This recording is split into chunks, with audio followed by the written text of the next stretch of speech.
A estrada muda o tipo de sinalização. Impressionante.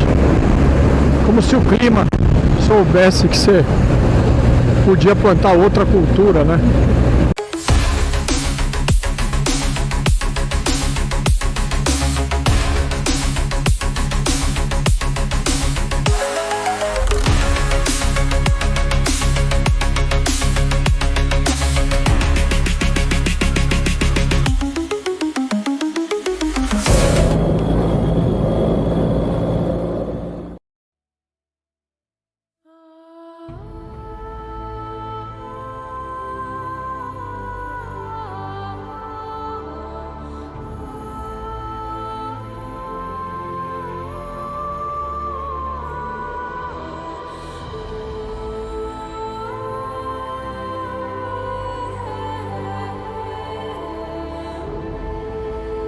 Às vezes a gente entende a força de um caminho depois que já percorreu cada quilômetro dele.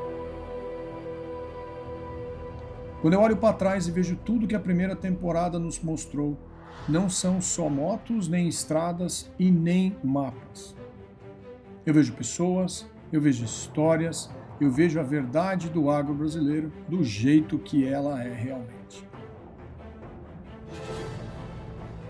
Foram dias de poeira, chuva, sol forte e noites que só terminavam quando o trabalho acabava.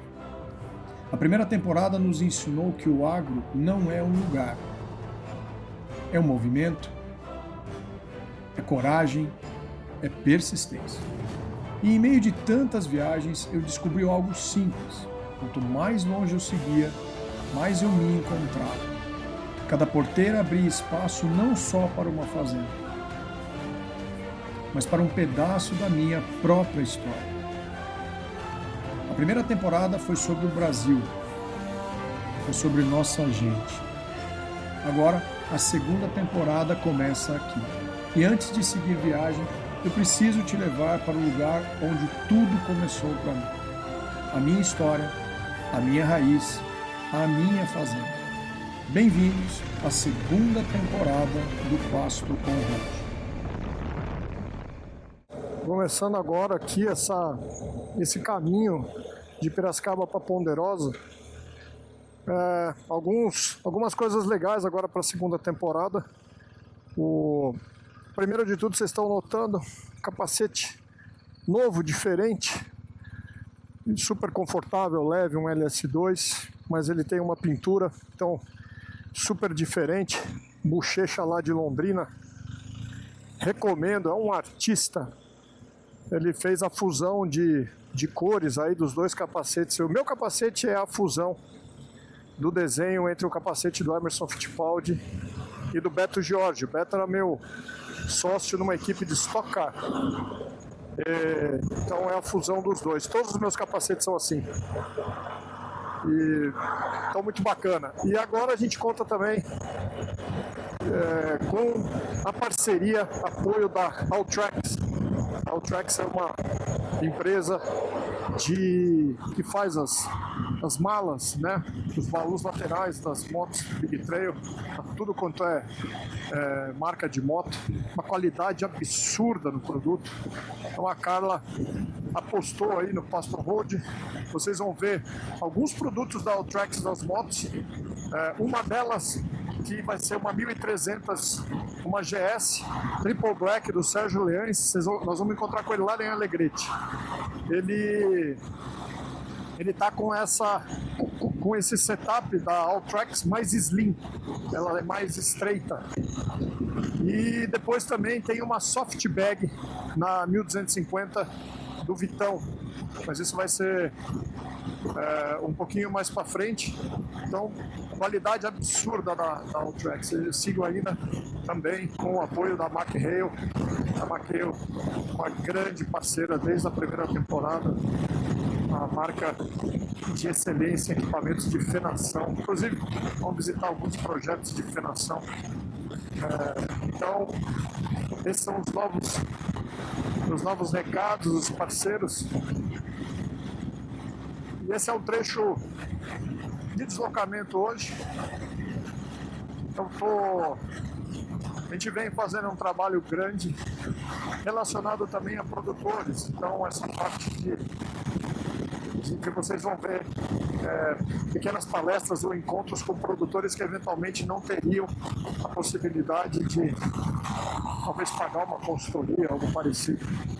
Muito bacana. Então nós vamos fazer algumas fazendas no Paraná, no Rio Grande do Sul, e vai ter um conteúdo muito bacana.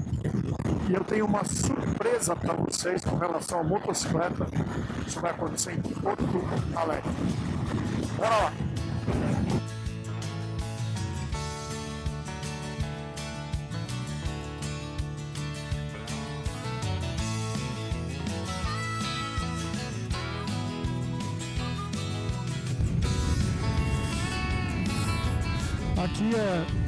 Aqui para reto aqui vai para Água de Santa Bárbara, para lá, Castelo Branco, e aqui já é uma estrada que liga a Cerqueira César para Manduri.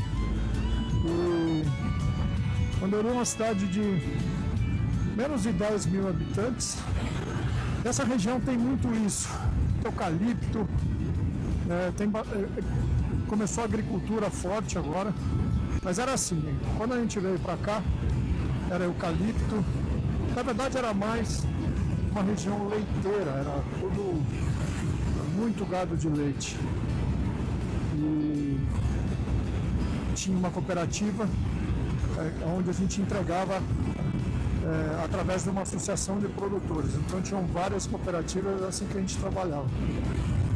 Depois, Manduri começou a ter um polo de madeira importante. Ali na cidade mesmo tem uma região ali, uma área industrial. Então a prefeitura começou a ajudar as pessoas, incentivar para elas fazerem cada vez mais. Aí a agricultura começou a entrar. Então daquela época para cá muita coisa mudou. Entrou, então você tinha leite, gado de corte sempre teve, a agricultura aqui. E aí a madeira sempre foi importante, uma quantidade muito grande de serrarias e tudo mais. E depois entrou a cana-de-açúcar. Então no fundo da Ponderosa tem uma usina antiga. Essa usina, no tempo, ela nem ficou muito desativada, mas ela começou a funcionar menos.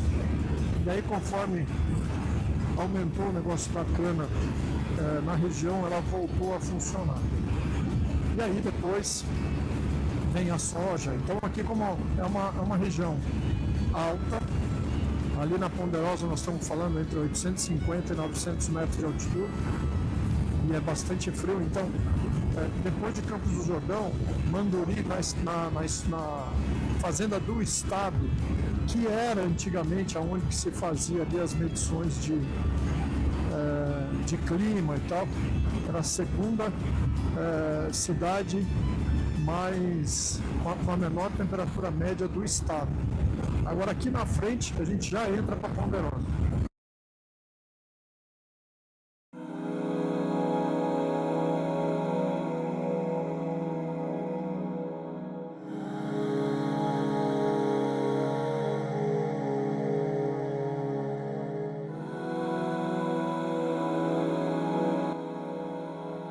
Parece cansaço, mas é só a emoção encontrando um caminho pela voz. Eu acompanho projetos de várias famílias. E não tem nada mais gratificante para mim do que chegar aqui na Ponderosa. Isso para mim é uma satisfação muito grande e traz uma série de memórias, uma série de lembranças, todas as coisas que foram vividas aqui.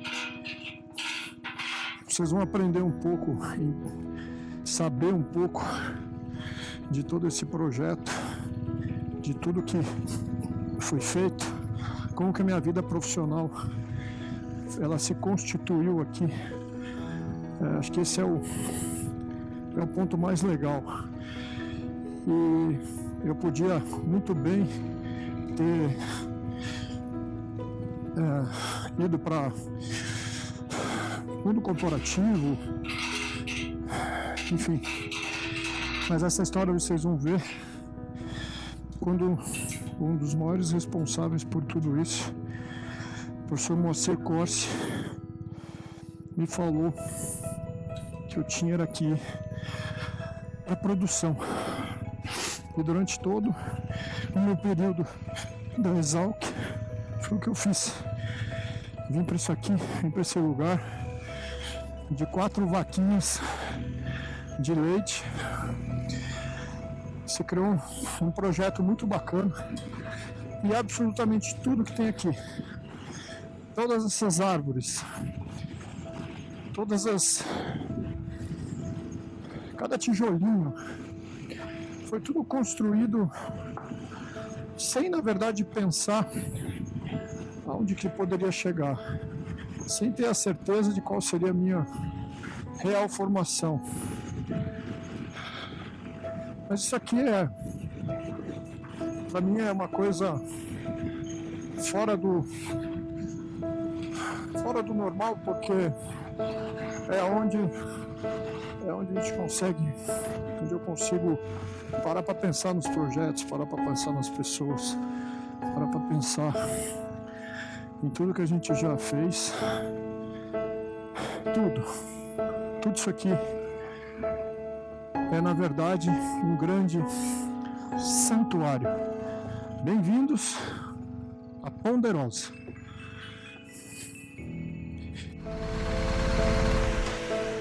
Ô, nega. Ô, nega. Oh, meu Deus do céu. Mas que cachorrona. Mas que cachorrona. Sabe nada a moto, né?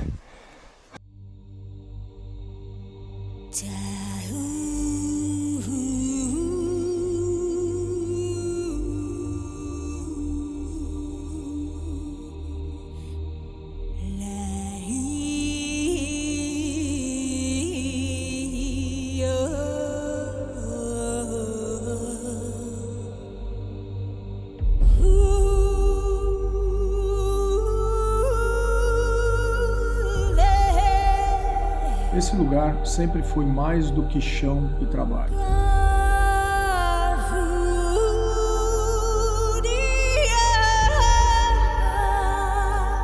Foi aqui que eu descobri o valor de começar do zero, de cuidar, de construir com paciência.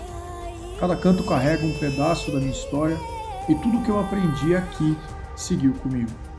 Esse espaço não é só parte da minha vida, ele é o motivo de eu seguir em frente até hoje.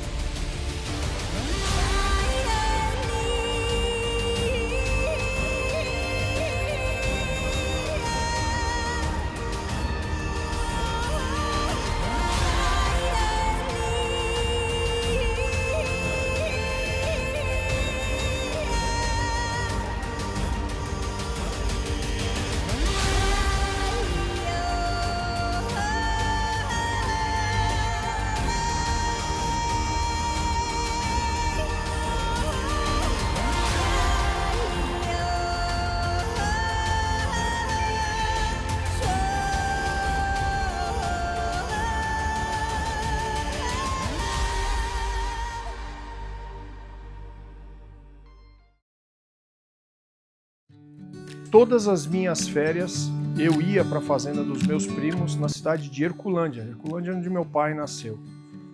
E o muito legal é que mesmo não tendo nenhuma relação com o agro, foi lá que eu tomei realmente gosto pela coisa. Minha avó depositava um dinheiro que na cabeça dela era para eu ir fazer faculdade.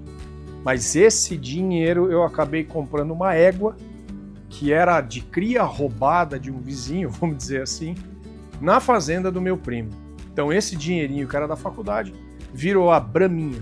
E essa égua que é a Braminha, ela na verdade passa a ser o pilar de toda a minha vida profissional. Essa égua me acompanhou por todos os lugares e essa história vocês vão conhecer. Como nós não tínhamos nada a ver com essa questão do agro, mas o meu pai era de Herculândia, no interior de São Paulo, e a minha mãe de São Pedro do Turvo, aliás, é uma cidade bem perto aqui de Manduri. Meu pai acabou comprando um sítio pequeno na cidade de Boituva, é bem perto de São Paulo. e era para formar o tal do Aras ponderosa, que na verdade nunca saiu de um projeto, foi feito só os terraplanagem na área, mas isso nunca saiu realmente do papel. E a gente já começou ali um processo relativamente errado. A minha égua Braminha sai de Herculândia, vai para Boituva, e lá a gente conhece o Aras Arizona. E nesse Aras tem essa égua, então, minha que foi para lá. Nós começamos a comprar outras éguas. E para encerrar mesmo com chave de ouro, um início errado, a gente vai num leilão para ver um potro.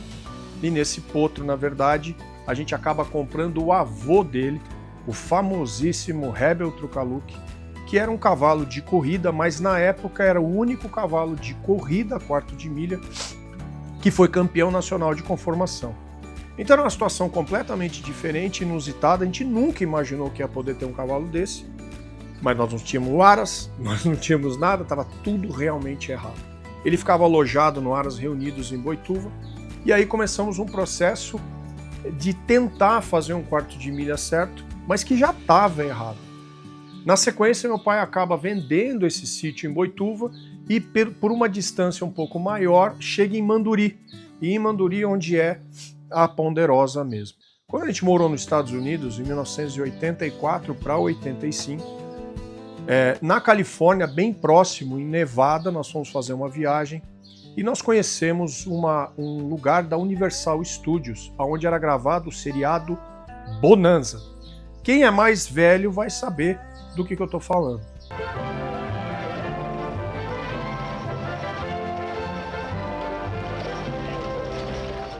Nesse seriado do Bonanza, o rancho do seriado Bonanza se chamava Ponderosa.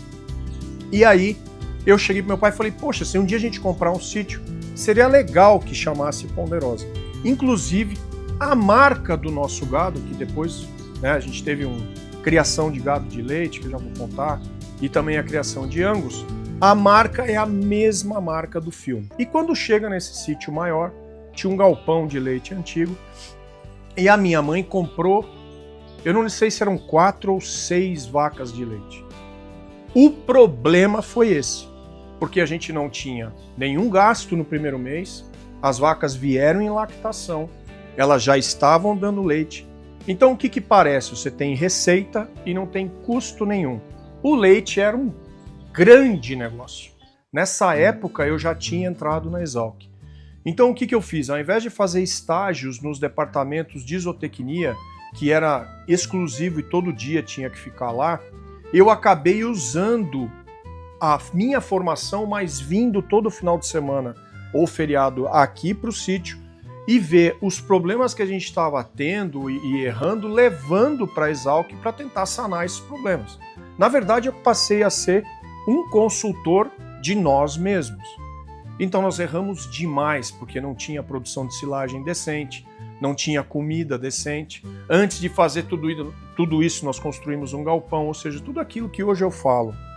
Os produtores, que a gente tem que ter uma sequência lógica, essa lógica não existia. O departamento de zootecnia tinha naquele momento uma parceria com a Parmalat. Ela usava os alunos recém-formados do departamento de zootecnia para fazer um programa de extensão rural. Então você poderia trabalhar em qualquer lugar e você não sabia que lugar que era esse.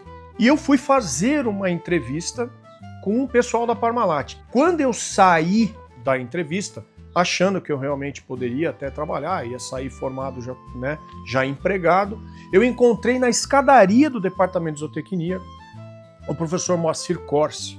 A minha pergunta para ele foi, professor, o que eu posso ser na Parmalat?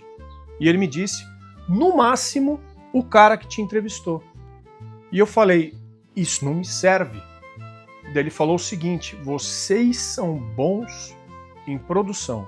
E é na produção que vocês têm que ir. Isso realmente em 2 minutos transformou mesmo o direcionamento da minha vida profissional. Eu fiquei no sítio na Ponderosa por mais 2 anos depois de formado. E já dando consultoria em pequenas propriedades na região, eu senti a necessidade de me especializar em pastagens. Para mim esse era o grande gargalo da produção. E foi aí que, voltando para a Exalc, em 1998, eu encontro o professor Sila Carneiro, que ele falou assim, olha, você tem toda a condição de entrar no mestrado, e a partir dali, dentro do departamento de zootecnia, então eu volto para a Exalc para poder me especializar em pastagens. Então, e foi lá, dentro desse grupo da Exalc, que nós começamos a trabalhar com esse manejo determinado pela altura, medindo interceptação luminosa. Então foi um programa de vanguarda, mas que eu tive a oportunidade de participar. Logo depois que eu volto do mestrado, a ideia era produzir feno aqui na Ponderosa. Só que, eventualmente, quando você produz feno, algum lote pode ser perdido. E como a propriedade não é muito grande, eu imaginei ter um gado de alto valor agregado para que aí sim eu pudesse fornecer esse lote, eventualmente, que não pudesse ser vendido para esses animais. E animais de valor agregado tem que ser normalmente animais de raça pura. E pesquisando bastante, nós chegamos na raça Angus. Com 4 novilhas somente que a gente tinha adquirido, eu participei de uma exposição em Avaré. Avaré é uma cidade bem perto aqui, e tinha um juiz americano julgando a exposição. Ninguém conversava com ele direito, então como eu era fluente em inglês, eu comecei a conversar com ele, foi uma conversa super bacana. E resumindo a história, logo depois da exposição, nós estávamos aqui, eu convidei ele para vir visitar o rancho, né, que é assim que eles falam. A gente veio aqui na Ponderosa tomando cerveja, eu perguntei para ele, olha, como que é o teu gado, como é que é o processo? Ele me explicou. O pai dele era um cara já reformado, né, da CIA, da CIA lá nos Estados Unidos, e normalmente esse pessoal, depois que se aposenta, vai para tudo quanto é canto, menos ficar à vista de todo mundo. Eles foram para Montana e compraram um rancho 2 milhas para baixo de uma fazenda que era da cunhada dele. Essa fazenda é a Glacier, que é uma das melhores do Red Angus americano. Eles pegaram as vacas velhas da Glacier, da cunhada, e 2 milhas para baixo eles criaram um rebanho da Blue Ridge. E era um rebanho, então, muito conhecido, porque ele pegou mais de 60 anos de genética já para começar um trabalho deles. E eu acabo perguntando para o Andy qual era a possibilidade deles aumentarem a expansão do gado deles nos Estados Unidos. Ele falou que era nenhuma. Eu propus para ele, então, fazer essa extensão do rebanho no Brasil. Eu sei que 2 meses depois, eu já estava nos Estados Unidos selecionando novilhas para vir para o Brasil, e nós trouxemos 6 novilhas importadas de lá, mantivemos por 2 anos mais de 40 vacas coletando embrião, e foi a partir daí que a genética da Blue Ridge e indiretamente a da Glacier veio para cá. E aí é que nós começamos o rebanho da Ponderosa. A curva de experiência foi tão curta que em 4 anos nós já estávamos no topo do ranking de melhores criadores da raça no país. Com a participação de várias exposições do Angus, viajando o Brasil inteiro, eu acabo casando em 2007 e mudo para o Rio Grande do Sul. Eu acabo indo para uma das propriedades da família na divisa com o Uruguai, na cidade de Bagé, uma localidade que se chama Serrilhada, bem na divisa mesmo, porque os marcos da divisa do Brasil com o Uruguai estavam dentro da fazenda. Então, uma fazenda que não tinha muita estrutura, faltava cerca, e a gente teve que criá-la do zero. Então eu dormia numa barraca na carroceria de uma F4000, até que, com o envolvimento de todo mundo, foi reformada uma casa, foi criado um lugar muito legal, e a partir dali, me envolvendo bastante com a produção, eu comecei a questionar aquela produção. Praticamente uma arrogância, imaginando que só essa parte aqui de cima do Brasil, sudoeste, centro-oeste, que tinha capacidade de fazer produção, pastos completamente diferentes do que eu estava acostumado e uma carga animal muito baixa. E eu achava que aquilo não tinha nenhum fundamento. Mas aprendendo com o ambiente, aprendendo com todas aquelas adversidades que eu lembrava na minha formação de que do ambiente a gente nunca vai ganhar, mas a gente tem que tentar transformar ele na melhor potencial produtivo. Eu falo isso nas minhas palestras todas as vezes. Entendendo a partir de agora, então, aquele ambiente, foi que foi montado um projeto muito legal, irrigação de campo nativo com pivô central, um lugar que tinha meia ou 0,7 ou uma vaca por hectare, passava a ter a 4, 5, 6 novilhas paridas por hectare, e esse projeto foi super inovador. Eu contei com um auxílio, uma ajuda muito grande do Danilo Santana, que é um pesquisador da Embrapa Pecuária Sul, que é em Bagé, isso me facilitou bastante. E depois também envolvimentos com a Universidade Federal do Rio Grande do Sul, a URGS, a própria Exalc, eu levava alguns dados para lá, e isso realmente mudou a produção. E nesse sentido, o meu envolvimento com a Associação Brasileira de Angus foi muito grande. De diretor da parte técnica, eu passei para vice-presidente de marketing da associação, me envolvi muito com o programa Carne Angus, e esse era um envolvimento muito grande com o Rio Grande do Sul, lá que nasceram as minhas filhas, lá que elas também têm muito gosto pelo agronegócio, né? Gostam muito de fazenda, gostam muito de cavalo, mas a importância disso tudo é entender como que o ambiente me mostrou que a gente precisa entender aquele lugar que você está inserido. Você pode estar perguntando por que o Paston Road ele é desse jeito e a gente sempre está falando de moto, mas na verdade isso começa muito antes. O Paulinho e o Eduardo, que são meus primos, eu sempre via eles andando de moto, eu achava aquilo um negócio sensacional. E era na época com as Harley Davidson, mas eles não tinham Harley no começo. O Eduardo tinha uma motinho, uma Yamaha, acho que era uma TT100, alguma coisa assim, e o Paulinho mesmo é que tinha, o irmão dele, mais assim essa ascensão com relação às motos, né? E aí então eu via eles e falei, poxa, eu queria realmente ter uma motocicleta igual eles. E a partir daí a gente começou com o Harley, eles andavam de Harley, inclusive o filho do Paulinho, Marcelo, foi campeão mundial de freestyle, inclusive na primeira temporada tem ali uma conversa minha com o Marcelo, vocês podem ver. E no meio de tudo isso, né, moto, viagens, né, eu da Harley eu fui para a GS, que são essas motos da BMW, e nunca mais larguei, simplesmente pela sintonia de eu poder também andar na estrada, mas poder sair e ir para a terra, e essa é a moto que consegue fazer isso. No meio dessa história tem um hiato aí, onde eu encontro um grande amigo numa corrida que eu fui assistir de Fórmula Indy no Rio de Janeiro, que é o Beto Jorge. E conversando com o Beto, que há muito tempo eu não o encontrava, eu perguntei o que ele estava fazendo. Ele estava atrás de patrocínio para correr um campeonato sul-americano de superturismo. Naquela época era um campeonato muito forte.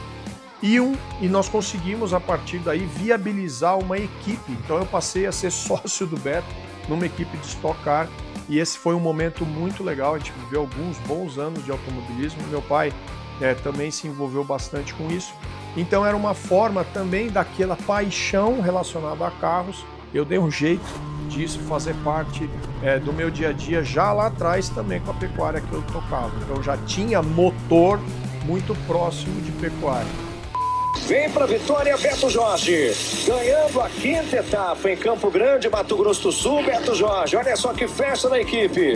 A equipe que botou 2 no pódio, 1º e 3º, eles são companheiros, o Beto Jorge e o Walter.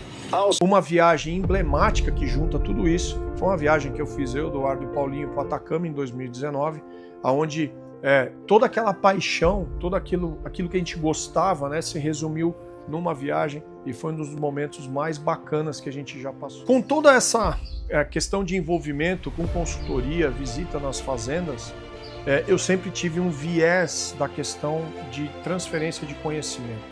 A minha mãe era uma grande educadora, e eu acho que a partir daí é que nasce uma ideia de você poder levar para as pessoas também um pouco de conhecimento, né? E a partir daí eu comecei, em 2013, eu não sabia porquê, mas eu comecei a gravar o meu dia, eu não sabia que eu ia fazer com isso, mas gravando o meu dia eu comecei a gerar conteúdo. E lá em 2013 nasce o Pasto Online, que era talvez o primeiro portal de manejo de pastagens do Brasil. E hoje eu consigo, nessa evolução, ensinar através da internet cursos, técnicas, palestras para essas pessoas. E eu tive a grata satisfação, depois de vários anos já trabalhando com isso, conhecer pela internet a professora Janaína Marcelo, lá da Universidade Federal de São João del Rei, onde ela também já tinha um relacionamento muito forte com a internet. E uma pessoa altamente capacitada. Então, quando nós juntamos a minha parte de conhecimento, mas também a de campo, com a dela de pesquisa e envolvimento com alunos, foi uma sinergia muito grande. Nasce o curso Seu Pasto é Lavoura, que hoje nós temos mais de 1.500 fazendas que de alguma forma a gente impacta.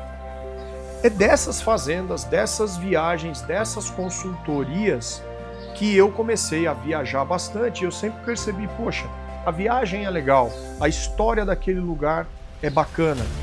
A parte técnica é a parte técnica que você vai sempre falar para várias pessoas e ela não é lugar comum, ela varia um pouco, mas é a parte técnica, você consegue ter acesso a isso.